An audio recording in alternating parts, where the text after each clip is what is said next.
Well, hello. Here we are. I am in New Zealand, currently in Wellington. So, where do I start?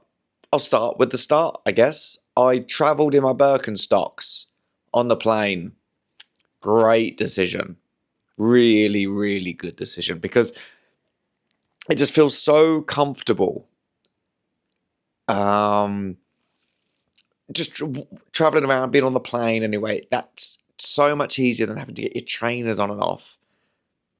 Very good. The only thing that was a little bit strange was leaving my house because I hadn't worn them outside before, and it did slightly feel like I had, like I was taking the bins out. You know, when you may be able to keep them on for that.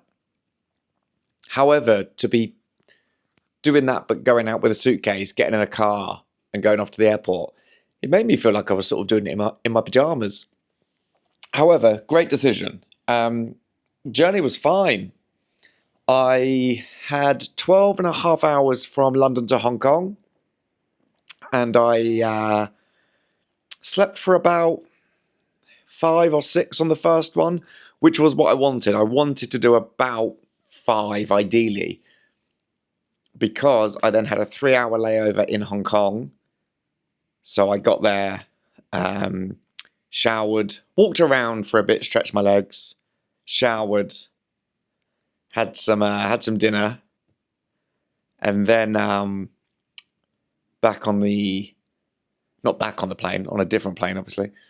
Got on the plane, and that one I really wanted to sleep on because what you need to do to defeat jet lag is to start living in the time that you're going to be going to as quickly as possible. So really, as soon as I got to Heathrow, maybe I started to think, what time is it in New Zealand? Which was, actually realised I was working it out wrong. I thought it was 12 hours, but it's 11. So what time? My flight was 10:30. Oh God, this has been my week trying to figure this out, to be honest. So it would have been 10:30 in the UK, would have been 9:30 in the morning in New Zealand the next day. So that's what I thought. Okay, it's 9:30. I'm going to get on a plane, but because I've been busy recently, I'm going to have a nap today. So I pretended it was just a very long nap. What am I talking about? I'm still jet lagged, obviously, just to be clear. I got here on Thursday, left London on Tuesday, got to New Zealand on Thursday. It's now Sunday. So it's been a lot. But basically, yeah, on that second flight, I needed to sleep. So I took a night nurse. A night nurse usually knocks me out for about 12 hours. I never take 2. That's too strong. So I just took 1. And I slept for about 7 hours, which was ideal. The risk taking the night nurse is that I'd wake up feeling a bit groggy. And then I thought, well, that's fine. I've got absolutely nothing to do the next day. But I woke up and I felt fine. So I got to New Zealand about midday, got to the hotel, showered. It was a lovely day. So I just got changed and went out for a walk. Met some of the locals. They were so lovely, and I was asking for advice. Where shall I go? What do I do? This is people that, by the way, just to be clear, they'd recognise me, so they'd come up to me. I wasn't just going out and just like talking to strangers. Well, I was, but they knew me, so it's different. And then they told me where to go.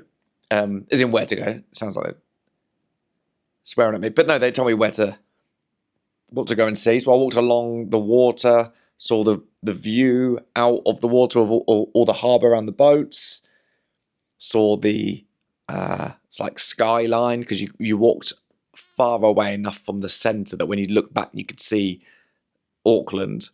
Lovely. Had some food. Can't remember what that was. That was Thursday now. No idea what I had. I'm going to try and think. Nope, gone. Can't even picture the restaurant. Crazy.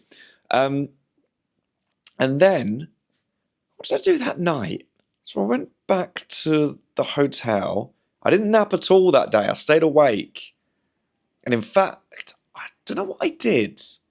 God, sorry, the podcast is supposed to be me giving you an update of my week, but got to the first day here and I can't actually remember. Thursday night, I would have gone out for a walk. That's it. I needed some health. I wanted some healthy food. So I found a restaurant called East, which did East Asian, and it was vegetarian, East Asian vegetarian food. So I went there and did that, but obviously very jet lagged and just trying to stay awake late enough that I got a decent night's sleep. Ended up sleeping from about 12:30 till 8:30. 8 hours straight through. Now, I did do this when I went to Australia last time. I went to Australia last April, so a year ago. First night was fine, second night it hits you. However, it turns out there's a comedy festival on here. And I didn't quite realise that. I knew there was a gala on, so maybe I should have put it together and realised that meant there was a festival, but it meant there's lots of acts here from the UK that I've not seen for years, some of them. So I went and hung out with them and we had some drinks. There was like a party at this amazing place. It was, I don't know how many stories high it was. 43. Went up there, they'd hired a guitarist, like a acoustic, like a musician lady, and she was playing songs. And we just had drinks and we could see the skyline at night. And I was talking to all my friends. It was lovely. There was, oh God, I'm not trying to remember everyone that was there. Jesse, Danny, Ed. Yeah, I remember everyone that was there now. But, it was lovely. Really nice. Let me try and, I did take a photo. Or somebody took a photo and tagged me in it. If I could see who was there. But there was a lovely man called Phil Nichol was there. And Phil's a Canadian actor who I've known for years. He's so nice. So it's really cool to see him. They're just lovely to see everyone. Anyway, we were out till 2:30. So I thought, I'm going to get to bed about 3. I've had a few drinks, not loads, maybe like 4. I think this is going to help with jet lag. Fell asleep at 3, woke up at 5:30. Just 2.5 hours later. And then I was awake maybe for about half an hour or so. Slept till about 8:30. So I sort of got some.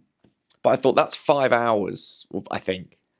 It doesn't quite feel enough, but managed to last the whole day on it. Went out for a walk, got a tea, went to Albert Park.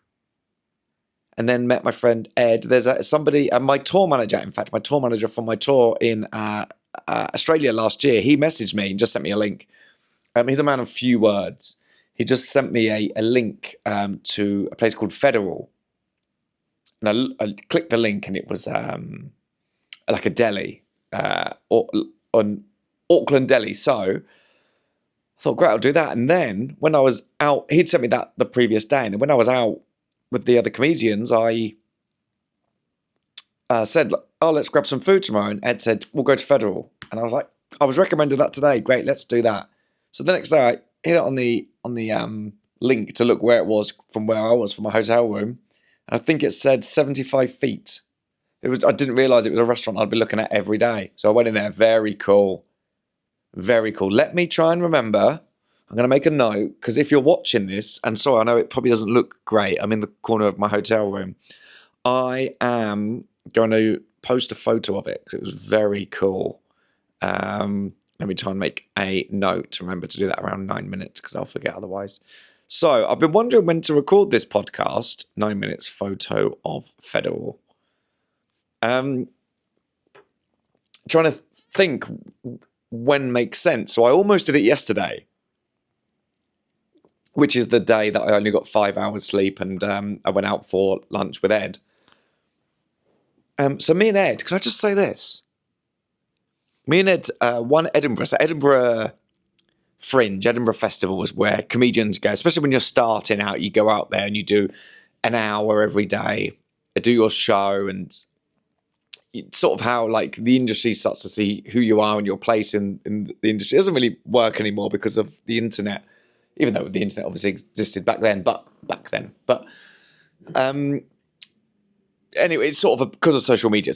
It doesn't quite work the same. Anyway, when you're starting out, it's a big thing to go and do. So me and Ed had an amazing year when we first started. We hung out, we went out. You go out drinking every day. When you're at Edinburgh, there's performers bars where you can just go to, and it's sort of like a purpose-built bar. They sort of use the university grounds and university bars because it's August. They're not there, so they've all become places for the festival.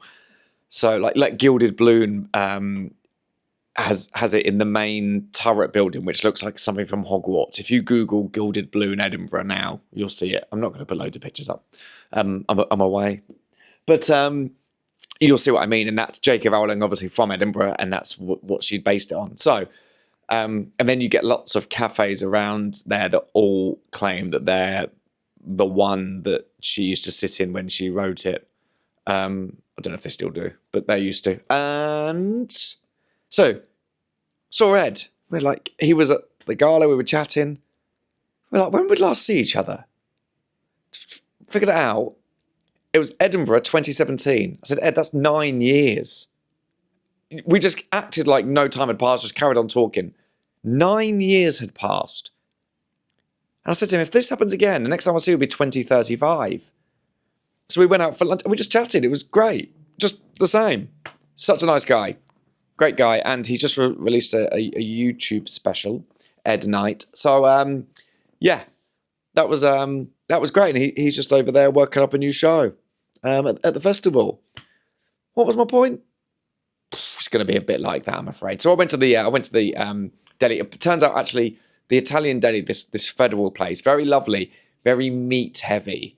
In fact, Ed said, we were sat in a booth, and he said, actually, down by the entrance, there's a quote that basically says even vegetarians will be tempted to eat their pastrami. And I think one of the reasons you'll be tempted is because it's very hard to order anything else there. I ended up ordering 2 bagels and 3 poached eggs. And the guy taking the order just kept looking at me saying, really? And like, are you sure? Like that. And I was sure, and it was great decision.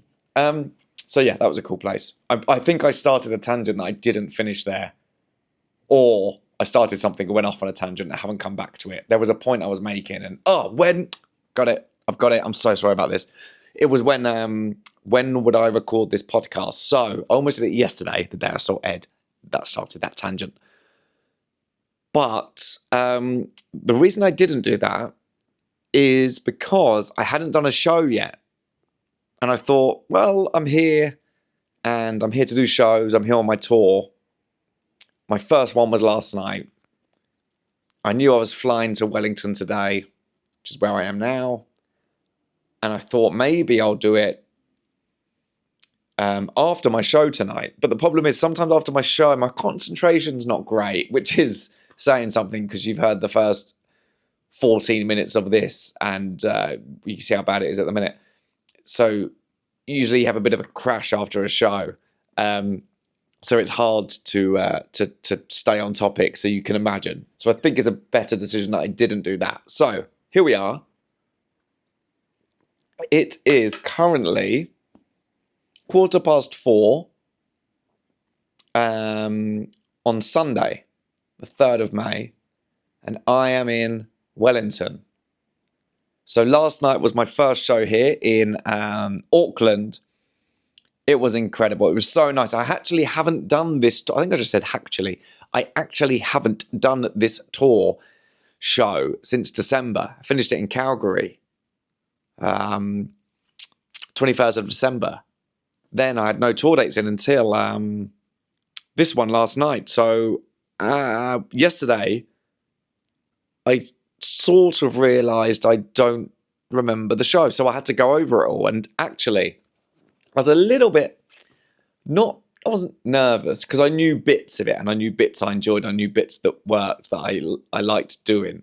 It was just how to get certain bits together and remember a bit of context of the show. And in fact, I did deliver one joke and I thought, I haven't given this as much setup as it needs. It was fine, but I was like, oh yeah, I forgot that little bit that I used to say there. So it was all doing that. But last night, the show was amazing. The audience was so good. I'd actually been told that Kiwi audiences don't laugh, which is sort of the worst thing you could hear about an audience as a comedian. Lots of people told me this. Big acts, newer acts, said they don't laugh. They'll let you know afterwards that they really enjoyed that. Now, this might well be the case for the rest of New Zealand. However, I've done one show in Auckland and it was not that. The laughter was amazing. They were so fun, so lovely. I felt so much love. The walking out was so nice. I think, what was that? I think it's about 700 people. And just clapping and giving you so much lovely energy as you walk out. They're so happy to see you. You've travelled, they're aware that you've done a lot of travelling to get here. They were aware I hadn't been there for long. I told them that I only got there on Thursday, and they probably could see by my face that I looked tired. But it was lovely because it's a big journey. They know. I didn't ask if there were any British people in, actually. Sometimes I do ask that when I'm abroad. I say, have we got people from the UK here, and have you been to the UK? Just wondering what their sort of knowledge of it is. However, another thing I've been told they don't laugh, which was wrong. They did. I've also been told that they really, really prefer British comedy to American. That American comedy they really struggle with here. Like, I think they really like self-deprecating. They're very, very, very real here, I think.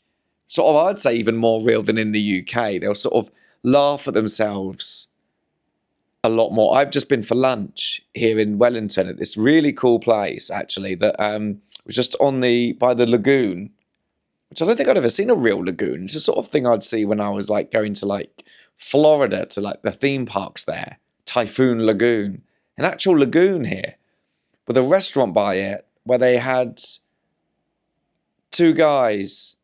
I think one of them was, what instruments were they playing? I can't remember, but they were singing. I think, yeah, the singing. Maybe one had a bit of a drum thing and one had a keyboard, and then they were doing all the hit classic songs. Bit of like Simple Minds, Don't You Forget About Me was playing as I walked away, which sort of looked like the end of Breakfast Club when they played that song as I sort of walked away from it. Then they played Proclaimers, but not 500 Miles. The I'd say better one, my favourite one of my favourite songs. I'm on my way. I'm on my way from misery to happiness today. Lovely. Obviously, they sang it better than that. And that wasn't me singing, by the way. It was just me saying the words. So that was great. Good songs. They sang The Specials. Rudy. You know that? Dun, dun, a message to you, Rudy. Now, I was in a restaurant. There's a band playing The Specials. Had I been with someone else, not on my own, I could have made a joke about I only asked the waiter for the specials, and then it's like I could have done a video of it. Asked the waiter for the specials, and then bang, suddenly the specials are playing. Lovely gag, made myself laugh. Had a risotto. Anything with some veg in it, you're trying to get when you're away. I had fruit for breakfast, and then had risotto. Yeah, just trying to stay healthy. So yeah, the audiences were great, and they love British humour. So sorry, the guys playing. My point there was the guys. Sorry, this might be unlistenable. The guys playing were sort of joking as sort of one of them had to sing a bit higher. They were both then laughing afterwards about how high they had to go, and then like trying to out-hide the other one. And then they're very real here. So I know American comedy can sometimes be a little bit. I don't want to say anything wrong. Not bad. It's just a little bit more. They're a bit more confident and a bit more like they can get away with wearing a leather jacket, and you can't really do that as a British act. Some do. And I don't think it works. But they're people who are heavily influenced by American comedy, which I am, but I still don't do that. Imagine me in a leather jacket. I looked like I was having a mental breakdown. But no, it was lovely. The audience were great. And I did say, I've heard that you really do prefer British comedy to American, and they really cheered to go, yeah. And, helps for me. So lovely. So good to be here. I've just noticed, I'm in a hotel. I don't know what it's actually called, QI. I've just noticed there's a note here. I thought there was some sort of this thing I'm holding up now. So Q and an I think. I don't really know what that letter is, but anyway, I thought it was an ornament. I just realised it's made of chocolate. I've just looked at it and realised. Welcome, Jake. We're thrilled to have you staying with us. If you need anything at all, please feel free to reach out. QT. And it's a chocolate. It's chocolate, a big chocolate Q and T. Wow. I'm taking a picture of it. That's great. I didn't notice. God, that looks delicious.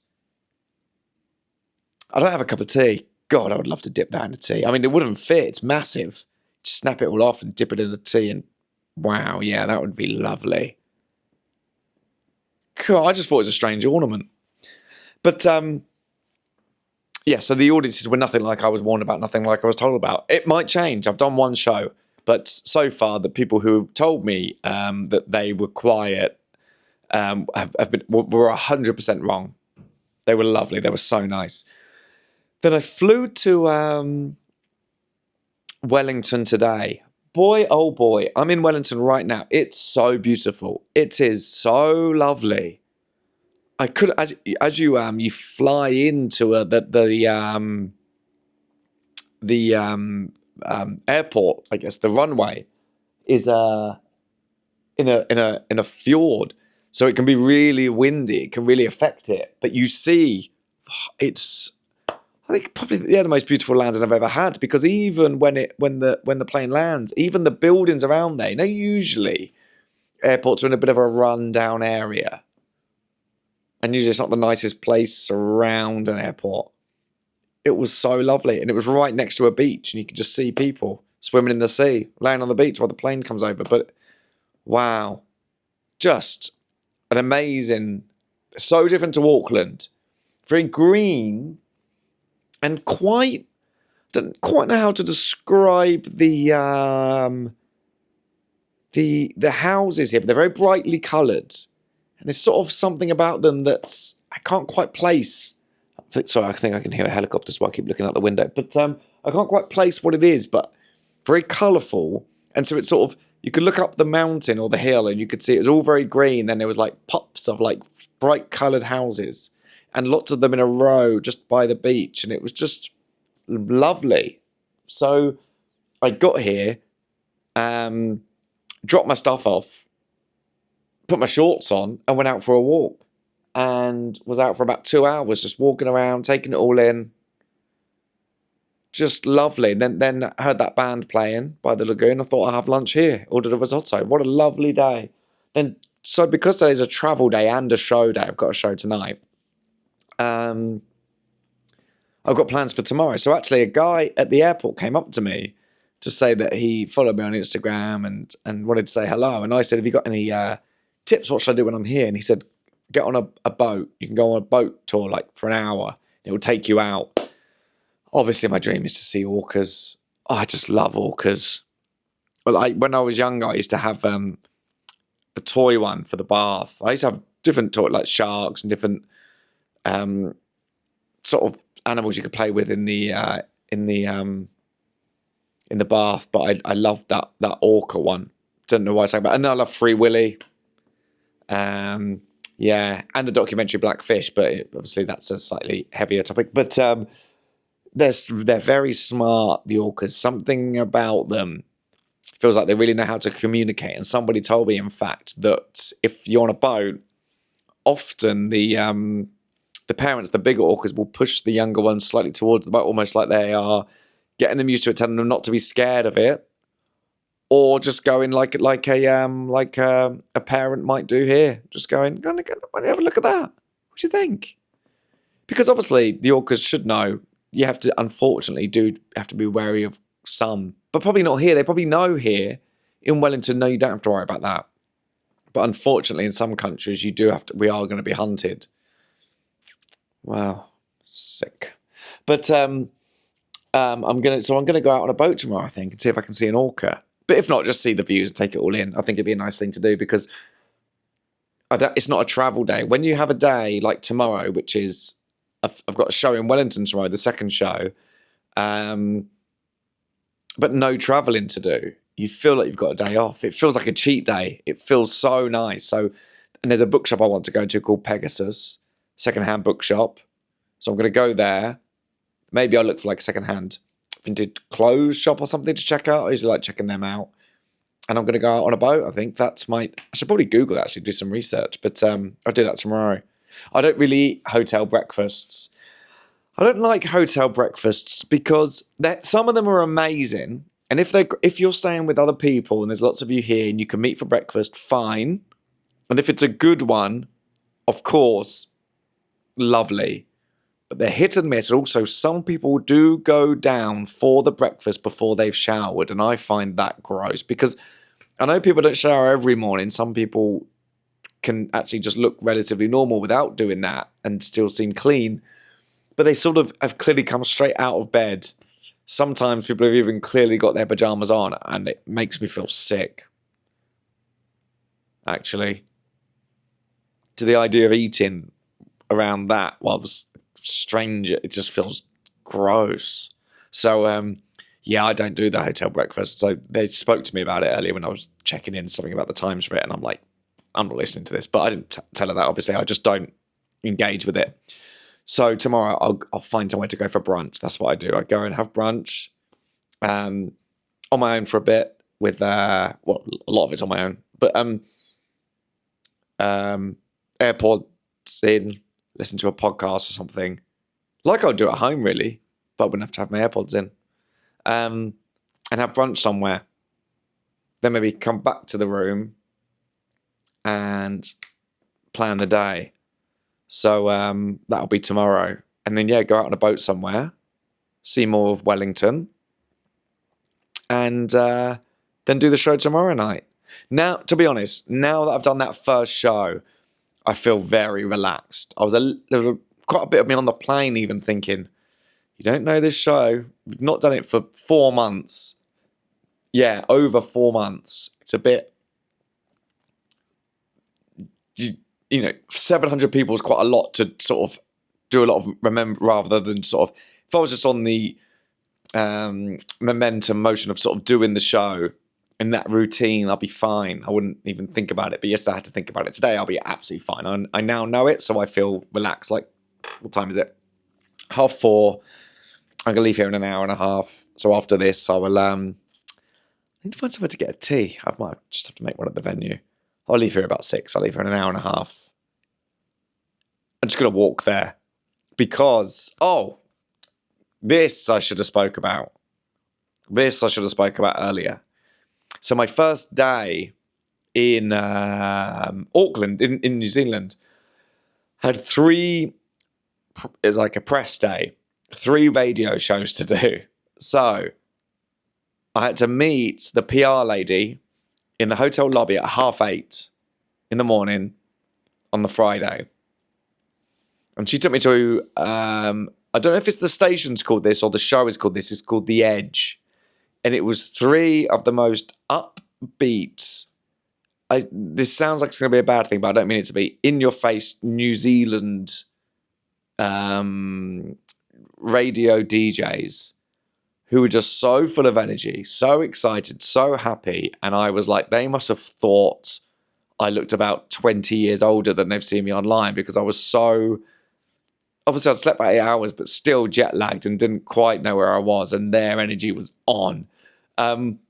So I did that, and that was like 15 minutes, and it was like in your face. Lovely though, like probably the energy I needed. Then I went to do so this first radio show. The building was so modern; it was huge. When you walked in, the front desk almost went along the whole width of the wall, and then either side were those sort of like when you scan your pass and you go through the glass sort of things open up for you to go through.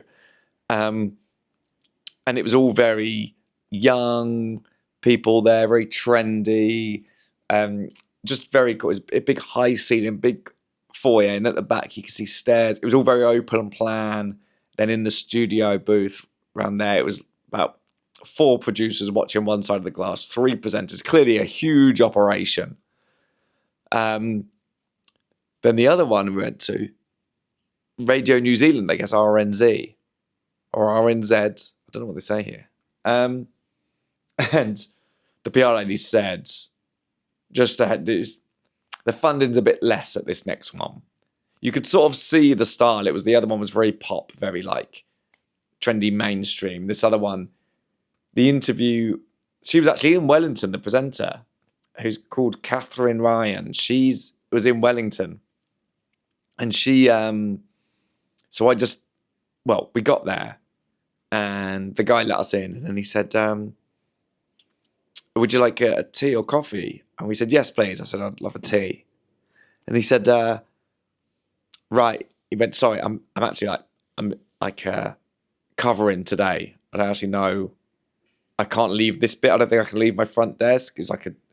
It suddenly looked like a very like council building. It was a bit, I sound bad, but a bit like, just less fun. It was a bit pokey. Just him behind like a small desk. One of those water filter things in the like water machines. What do you call them? And then, oh my God, water cooler. Everyone, these like ill-matching chairs that were just obviously some chairs they had to put there for people to sit on, just all a bit like that. And then anyway, we ended up having to go through to the kitchen bit, which was like a classic small office staff kitchen where there were no clean mugs or cups for us to have a tea. I almost had to wash my own one up. Not saying that I wouldn't do that, but that was like, it was that point until he came in with the tray with some clean mugs he'd found from another floor and then brought them in. And then I was just basically made the tea and then I was sat in a small cupboard bit they had set up with headphones on and a microphone. Then the producer came into my ear and said, you'll be on in 2 minutes. We're just doing the news and travel or something like that. And then Catherine will introduce you. And it was like, maybe a bit like Desert Island Discs, if you've listened to that in the UK, where it's very gentle and a sort of, it started with like, Jake Lambert's a comedian from the UK. He started his career posting videos online and the videos gone viral, global around the world with it, and it was sort of like that. And Jake joined us now. It was like that, and it was Jake. So tell us about this. What's it like here? What's your biggest fear? And I just said my biggest fear, which it is normality. And she really wanted to delve into that.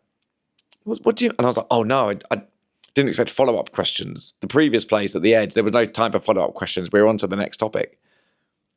What do you tell us more about that? Oh, just scared of being normal. I don't want a normal life. I couldn't work a 9 to 5 and be married with children and do that. That's not for me. Why do you think that? No, I don't want it. I'm just here in New Zealand on tour. This is the life I want. Thank you. But that was nice. She was cool and very lovely. Not cool, lovely. I think she'd agree with that. Then the third one, blimey. So then we got out of that building and I was staying near, what was it called? City Tower. It's a huge thing. If you Google that as well, City Tower. Oh, you might have seen it on my story. My hotel was right by it. So as we left, the PR lady was going to order the car to come and pick us up. And I could see the town. I was like, I think I could just walk it. She's like, you sure? They're very funny about that because I don't know why. They don't want you on your own. So I need a glass of water. Haven't got a tea today. There was a Starbucks, but it would have been a 20-minute round walk and I didn't have time. So my throat really went then, didn't it? That's not a good sign for tonight. Oh, God. So I said, I'll just walk. So I walked down and then went back to my hotel room. Just sort of moment to myself because it had been quite full on, and then went out and found a lovely place and sat and had brunch on my own there. Lovely. Scrambled egg on gluten-free bread and some avocado. It's not been as easy to do the oatmeal porridge thing here as I hoped, but I might do that tomorrow if I can. Yeah, so a little bit out of kilter with the old routine, but you know, you take what you can. And it was lovely. And I will often do that, have like a brunch, more of a brunch thing. And I kind of have my omelettes. I did have an omelette on the plane, though. Managed to get an omelette on the plane for breakfast before landing, so that was lovely. But anyway, the other radio show was at 3 o'clock, which I will say, they ordered a car and it was an embarrassingly short journey. I'd walked past it to get to the restaurant I went to the night before. It was so close that I referenced it and the driver sort of laughed going, yeah, and I don't think PR lady quite realised how close it was. And it was silly. Anyway, but nice, fine. Anyway, so we get there. It's in New Zealand, it's a different world. This one was sort of perfectly in the middle of the other one. There was a big reception area and a nice glass building, very modern, just a little bit more in between the other one. There was clearly funding, clearly a very big show. It was a lot more laid back. And the PR lady sold it to me so well. The first lot will be high energy. The second one will be an in-depth conversation. The third one, it's sort of slightly older rocker guys, but they're very funny. They're good fun. She actually couldn't have described them all better. It's exactly what I would have said and exactly what I will say and exactly what I have said, and that's what they were. And the third lot, 3 guys. One of them was called Keezy, which, you know, just so almost like so stereotypical that at one point I said to them, I feel like I'm on a prank show and this isn't a real radio show, because I won't say the word. You know what you can call someone that begins with B, just in case you're listening with children in the car. That B, you know, oh, you're mad, and then you'd say it then. If you don't know it, I think you should. You'd know it, wouldn't you, from that? Come here, you're mad. That's what you said. Yeah, he said that. Basically called me that. This is on air. And I went, you can't. Is this going out now? They went, yeah, New Zealand, we can do that here. I was like, that's mad. Then we go to an advert break, and then it comes back, and one of the presenters goes, so Jake, you were making some pretty racist comments then off during the advert break. What was all that about? I was like, what are you doing? What do you mean? And they're just, that's the New Zealand, that's the humour. Do not take themselves seriously at all. Not slightly, not like... The idea of someone on BBC Radio 1 or Capital, Absolute Radio is probably the closest to what this one was. Absolute Radio, someone making jokes about the idea that you were making racist comments while the song was on or during the advert break, and then following up with that. I was talking about this with Ed.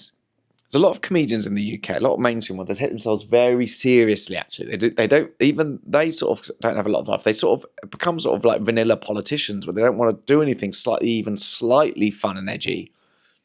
So you can imagine people there going, like, even the PR going, what was that? We can't have that out there. Like, it's always, they're here, that's just going out on the radio, don't worry about it. We were saying that with Ed. Has it got a bit like that? Sort of feels like...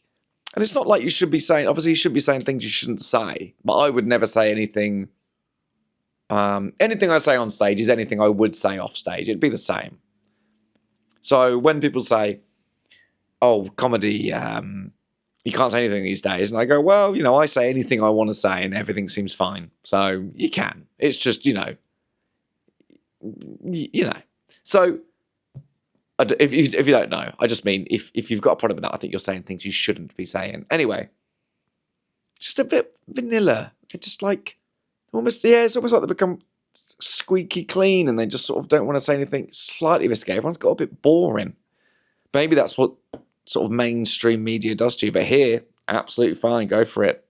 Good fun. In fact, I have a bit of an edgy joke in my show that I thought New Zealand was the one country I shouldn't make that joke, that maybe they'll go, because I know everyone's really nice here. But they really laughed because I think they don't take anything seriously. So I'm looking forward to tonight, more data. And in fact, the producer of the second show, RNZ, can I just say, because I realised you might be listening, everything was lovely. The joke was the contrast between when something's big and shiny and mainstream and then when something's more in depth, that you see the funding. That was the point I was making. Sorry to call you the studio I didn't mean to call it poker, just the reception area is a little bit like that. Just a bit thrown together compared to this other place. But, it's not bad. It's just what it was. Anyway, she was the producer and she spoke to me and said that she's coming to the show. And I think she does stuff with Epilepsy New Zealand, and they're 70 years old. Not her, the charity. Is that how you'd say it? 70 years. 1956. Wow. It's good, isn't it? It's a long time for an epilepsy charity to start. I wonder if that's the oldest going. No, actually, Epilepsy Society in the UK, they're based in the original place where they used to send people with epilepsy to go and work. There was like a big community of them, and if you had epilepsy, I don't think they knew what it was. And if you were having seizures, you'd end up going to work. Then they sort of built a community for them to go and live and work in. So maybe that was a bit of charities. Maybe that goes back further. Do you know? I say, do you know? I've never actually checked this, but I think it's right. I think the first... sorry, it's going to be a bit of a heavy topic, but it's fine. The first case of child abuse, like court case in the UK, I think there was more rights for animals back then. So they actually had to use animal right laws to defend the child. Now, I remember learning that about 20 years ago, and I've never checked it, so I might be wrong. But, so yeah, check that if you want. I've got so many facts that I've been told or I've picked up somewhere and have just passed on for so long and never thought to check them. And every time I tell someone, I go, probably check that. Should I check that one? It's quite a heavy thing to be Googling. Sorry, this is, I think I say this every week, that it's more chaotic than usual, but this one is, isn't it? I think we can all agree. But I am far from home. How far is it? If I had to guess. Because this is the furthest I've ever been from home. Obviously, it's further than Australia. Because they say Australia's down under, but then New Zealand's down under and a bit to the right. I'm going to try and guess. Have a guess yourself. We'll play this now. So I'm from London. It's relative to the UK. We don't have to get too precise about the distance. Just do England or the United Kingdom to New Zealand. What is that? If you had to guess right now, have a little think. We'll play a little game. In miles, we'll do it in miles. How many to the nearest 1,000 miles do you think I am from home? Have a little think now. I'll give you 7 seconds while I take a sip. Right now. Have a little think.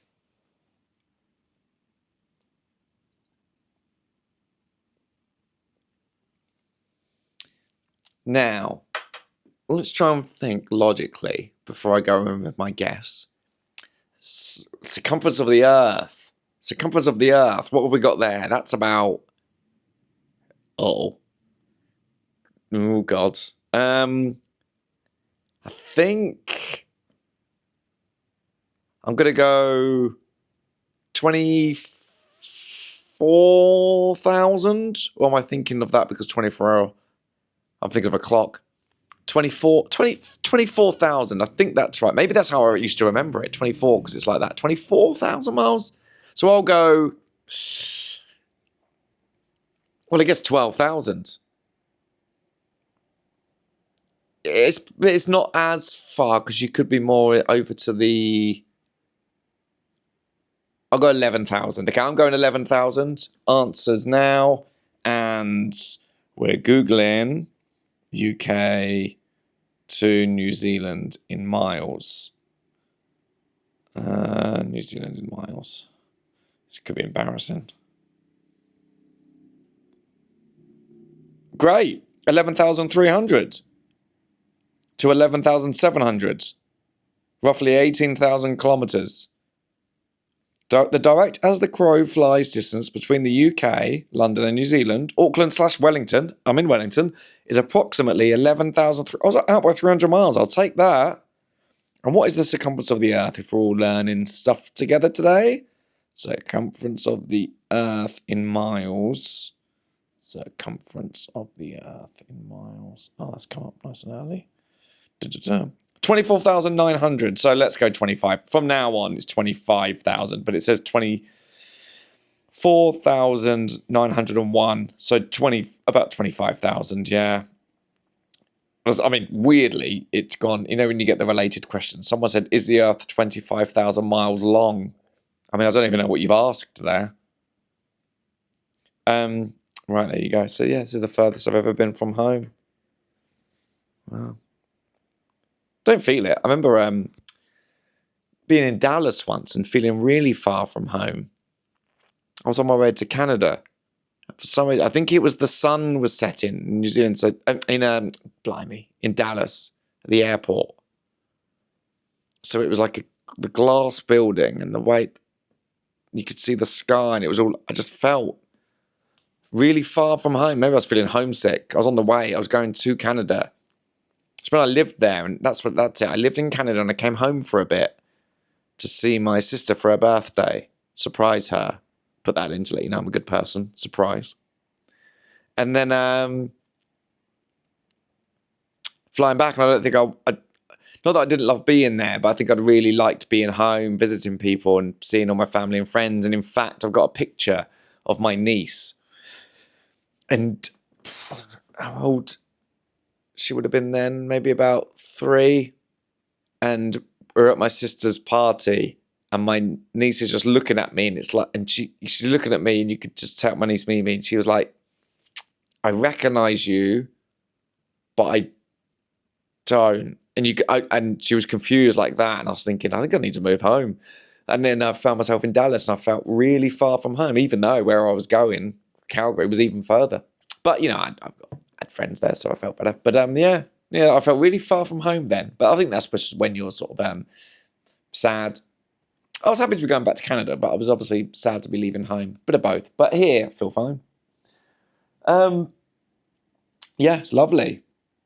I like New Zealand. First time here. Lovely. Obviously, there's going to be a lot of it I don't get to see, and I don't get to see the sort of Lord of the Rings side of it, which, to be honest, I've never seen or read Lord of the Rings, but the idea of seeing that side to it and the greenery. And I've flown over it today, and I saw a big volcano or something. I don't know what I would have seen, but I saw a massive volcano thing. It was really cool. Huge. From the plane, I was looking at it for ages and flight, so that's how big it was. You could just see it for so long. But yeah, to see that bit, I imagine there's a really cool bit to explore. In fact, Danny, one of the comedians, he'd got here weeks ago and rented a camper van and just driven around New Zealand. I was like, Danny, that's amazing. And he went, well, you come all this way, you want to see it? I went, yeah, I've come all this way, and I do want to see it, but I can't. But yeah, amazing. He's a lovely man. So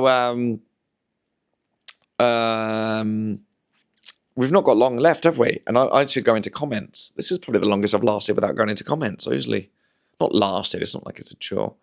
Oh God, what's happened here? Oh, okay. Well, there's Google alerts you can have for yourself, right? Which, is it a bit crass? I've got that just in case. Anything comes out, you want to go, oh, good that that's out there. Or bad, but it's going to be good. Anyway, I've done one about foxes that's come up in the newspaper. So I've got a Google alert, but the headline that came with it is there was only one person Trump would trust to succeed him. And then underneath in bold, it says Jake Lambert on there. So I wondered what I've been caught up in, but obviously that's given me a sort of a rundown of different posts, but it was very confusing, different stories in that one paper. Anyway, what was I doing? Comments. Here we go. So let's go to the comments and see what we got.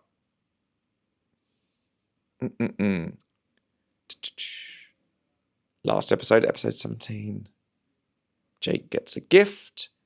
Here are some comments. Loyal Mondea here, but now I'm not sure what I'm more scared of. How much you seem to have thought out the murder scenario. Oh yeah, that could be a Google alert, I wouldn't want to see. Or how much you've made me realise I could easily be framed for murder. Now I live alone. Is looking for an alibi for potential murders off-putting on dating apps? You know what, Claire? Put that on a dating app. Look at that's good fun, and I think if you find someone that sees the humour in that, then you found a good fun person. So what she's saying there is, last week I talked about how easy it would be to be framed for murder if your friend had borrowed some money off you and then you were seen having an argument in public, and later on that friend went missing. And the reason that friend went missing is because it was just £50 you asked back, basically. You ended up not having an argument, but you just said, oh, what about that money? And then they got really defensive and it got really heated. And what you didn't know is they'd also borrowed about £10,000 off some very bad people, and the bad people got them. So it was very easy, because you had seen having an argument, that for them to assume it might be you, and you had no, because you lived alone and you hadn't been out and about. There was no way to sort of prove that it wasn't you, that you hadn't left the house, and you get framed for murder. It was because someone bought me a book about influencers who kill. Anyway. Anyway, back to the comments. Where are we? Lisa. Whichever Mondea said ask hole, that's ask hole, thank you. New favourite term. As we all seem to be oat fans here, what a bunch. Has anyone tried bake oats or the overnight variety? God, what a wholesome bunch we are. I've tried the Joe Wicks recipe for both and can highly recommend as a cold alternative for porridge and oatmeal. I think I've tried overnight oats once, and I think they were for me.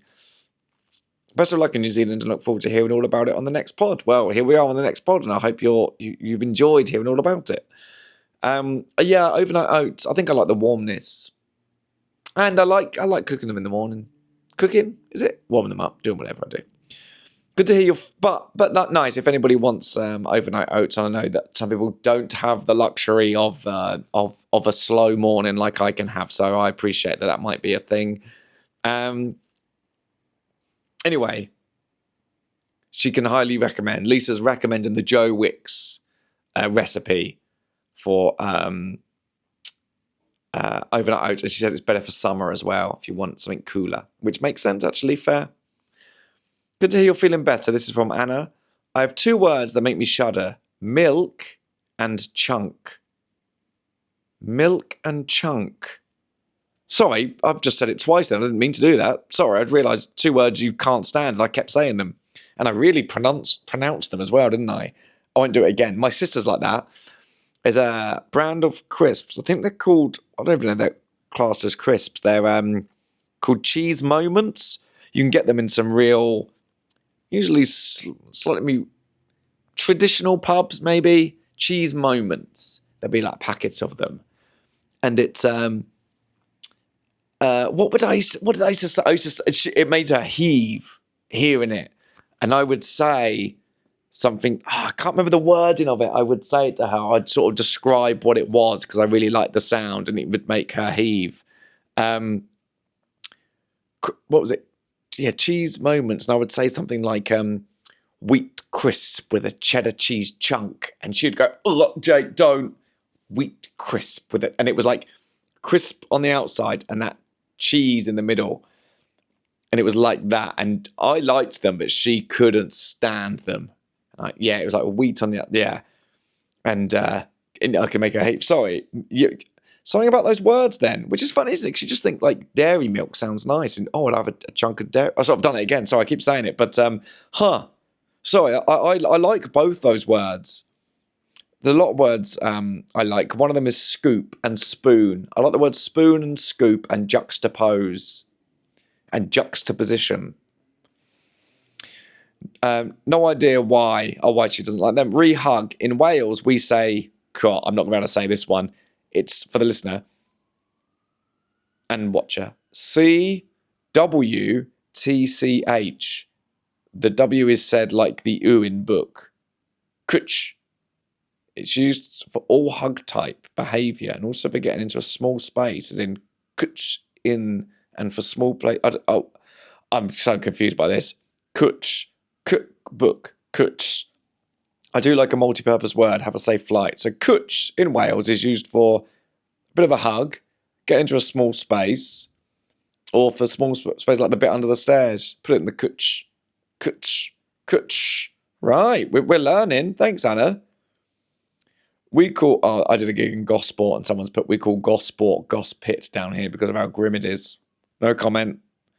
Oh, wow. Chris has said, I was talking about Nick Hornby and he wrote Fever Pitch, and Chris has put, amazing coincidence. I watched Fever Pitch Friday for the first time in at least 10 years. Nick Hornby is easily my favourite author. However, I've no idea if he has done anything new in the last few years. I'll Google that now. This is Chris has said that, not me, but I will do. And I know he has. He's put out some others. I thought he did And Juliet, but he didn't. Oh, did he do? I think he might have done one about a comedian. Sure, I'll Google that in a second. Great podcast as always. Thank you. Congratulations on the US sitcom, and hope you're not too jet lagged for next week's podcast. Well, we're here, and I am very. Let's have a look at Nick Hornby books. I'm sure he did one about a stand-up comedian. Was it called Juliet? I'm thinking of And Juliet, obviously the play about Juliet waking up and after Romeo died. I'm sure Funny Gal. I see what we did there. In 2014, novel Funny Gal specifically explores the world of 1960s British television comedy. Yes, I remember that one coming out, but that was 12 years ago now.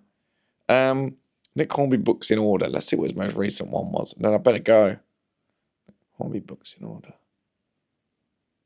What was his most? No, it started in 95 with 92, Fever Pitch. 1992. Wow. About a Boy, 98. Brilliant. Then High Fidelity before that in 1995, sorry. Long Way Down, 2005. I'll be honest, Chris, have you read A Long Way Down? Because I tried to read that 3 times. I could never finish it. Let me know what you think.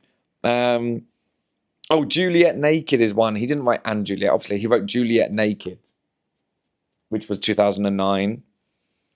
2022, he wrote Dickens and Prince. 2020, Just Like You. Okay, so what was his most recent one? Sorry. Just Like You in 2020. I feel that would have been a good time to bring a book out, actually, wouldn't it? He's written one here. Rosamund Lehman in Vegas. It's an anthology of his columns for the. Oh, okay, that's an anthology. Yeah, so he's bringing out a few. I wonder, what's his most recent then? What's Dickens and Prince? An ardent fan letter from Hornby that makes you want to reread Great Expectations while listening to Sign of the Times. Huh? Dickens and Prince, a particular kind of genius. Let's have a look. I don't know this book. I'm trying to figure out what this is now. Sorry, there's a lot of pauses here as I try and figure out what on earth this book is. Okay, I'm going on to The Guardian for a review. Dickens and Prince by Nick Hornby, A Tale of Two Greats. Hornby draws parallels between the Victorian novelist, Dickens, and the musician, Prince, in this heartfelt homage to these brilliant, driven individuals. I still can't figure out what this book's about. It's about Dickens and Prince. That's what it's called. But I cannot, for the life of me, figure out what on earth this book's about. Let's have a look at Dick. Oh, this is almost sort of hurting my head. It's really hurting my head. What is this book? Wikipedia. Dickens and Prince, a particular kind of genius, is a 2022 non-fiction book by English author Nick Hornby. It explores the unlikely parallels between the Victorian novelist Charles Dickens and the American musician Prince. I feel like this is a fever dream, speaking of Fever Pitch. Hornby highlights that both had a prolific output, they both had early success, similarities in lives. The book compares their difficult early lives, their relationship with women, their financial dealings, and their inability to stop working. Cool. Chuck me in there, Nick. Dickens and Prince and Lambert. Creative genius. Oh, sorry, I don't mean to put myself in there. Hornby looks at when their creative magic originated, how they used it, and how the intensity of their work affected them. Sort of putting out an Instagram reel every week. Like that, I guess. I'd imagine. Right, on that note, we've done an hour, and I've got an hour till I've got to leave, and I need to sort of get my mind working, basically. This has been a particularly funny one, isn't it? I think it's best I did do it before the show. Hopefully the show doesn't suffer because of it, but I feel like the podcast would have really been this but worse if I'd done it after the show. Anyway, here I am in Wellington. When will I record the next one? I think I might do it in Christchurch. I'm in Christchurch next week, and then I fly to Adelaide. It's very quick until I'm home, and I get home. I think when the next one comes out on the 11th, I'm flying home that day, so I might do one in Christchurch on and then I will have. Okay, do I want to jinx it or not? Not next week. Week after, I should have some fun news. I don't want to jinx it. Forget I said it, but I said it. Anyway, speak to you soon. Have a good week. And as always, see you next Monday. Bye.